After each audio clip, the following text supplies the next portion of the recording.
හෙල්ලෝ යාළුවනි, ඔයාලා දෙක තුලා ඉන්නේ දිනුට සුදු කැලත් එක්ක. මම අද ඔයාලට කියලා දෙන්න යන්නේ ඔයාලගේ ඉන්ටර්නෙට් ප්‍රශ්නෙට හොඳම විසඳුම.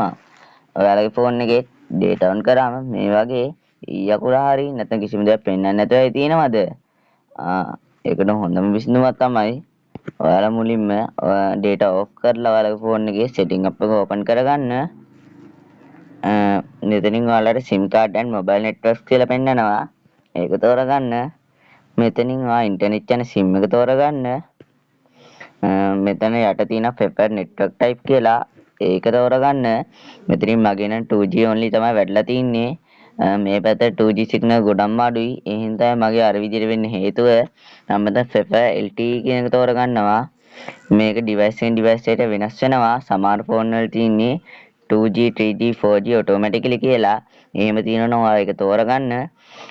මේ වීඩියෝ එක ඔයාලට ගොඩක් වැදගත් වෙයි කියලා මම හිතනවා. මේ වගේ වැදගත් වීඩියෝ තවත් ඉදිරියට බලන්න ඕන නම් අපිව subscribe කරලා like කරලා comment කරලා එකතු වෙන්න. එහෙනම් යාළුවනේ ගිහින් එන්නම්.